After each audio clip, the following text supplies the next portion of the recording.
bagian keempat dari listrik dinamis adalah energi listrik.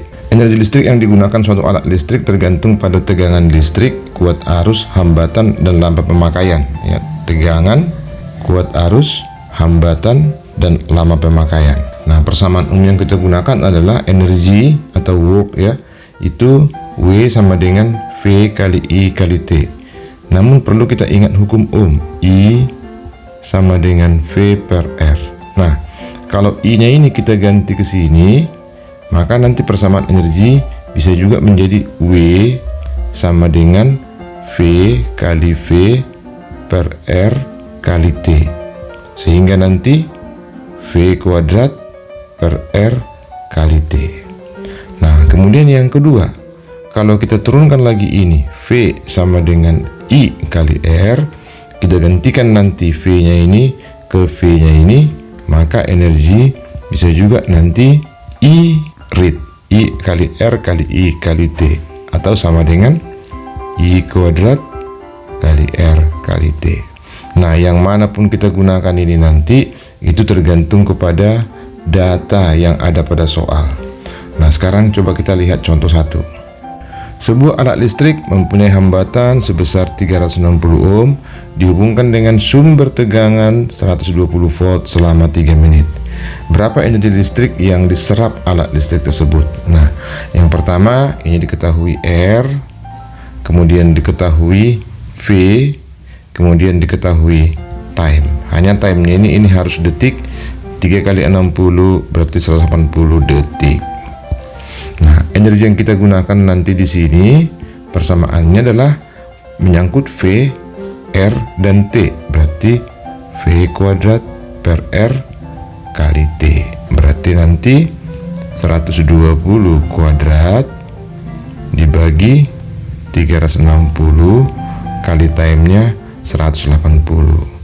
Berarti kita coret nanti ini, coret ini dapat 2. 120 kuadrat dibagi 2 hasilnya adalah 7.200 joule, atau diubah ke kilojoule nanti menjadi 7,2 kilojoule. Berarti jawabannya adalah yang C. Selanjutnya kita lihat contoh 2 ya. Contoh 2. Sebuah mesin cuci dipasang pada tegangan 220 volt selama 30 menit. Jika arus yang mengalir pada mesin itu adalah 2 ampere, maka energi yang digunakan adalah berapa? Data yang diketahui adalah V, kemudian T, kemudian ada I di sini. Maka nanti energi yang dipakai adalah V kali I kali T. Nah, kalau kita substitusikan V-nya 220 kali 2, terus time-nya 30 menit kali 60 berarti 1800. Nah, kalau kita kalikan nanti ini hasilnya adalah 792.000 joule, atau kalau dalam kilojoule adalah 792 kilojoule. Jawabannya adalah B. Jadi penggunaan rumus sesuai dengan data yang diketahui. Sekarang kita lihat bagian yang ketiga. Contoh 3. Sebuah alat listrik mempunyai hambatan sebesar R, dialiri arus listrik sebesar I, dan menghasilkan kalor sebesar Q. Kemudian jika hambatan alat listriknya digunakan atau diganti menjadi 2R, arusnya dibuat menjadi 3I, maka kalor yang digunakan adalah berapa kali Q. Nah, ini bisa kita buat perbandingan atau kita hitung satu-satu.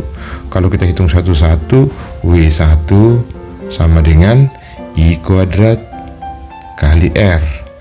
Nah, ini akan sama dengan Q. Nah, Q itu I kuadrat kali R. Sementara W2 kita ganti menjadi 3I kuadrat dikali 2R. Maka nanti hasilnya adalah 9 kali 2 adalah 18 I kuadrat kali R. Karena I kuadrat kali R ini tadi adalah sama dengan Q yang ada di sini, maka energi yang dihasilkan nanti W2 adalah 18 Q. Jadi jawabannya adalah D.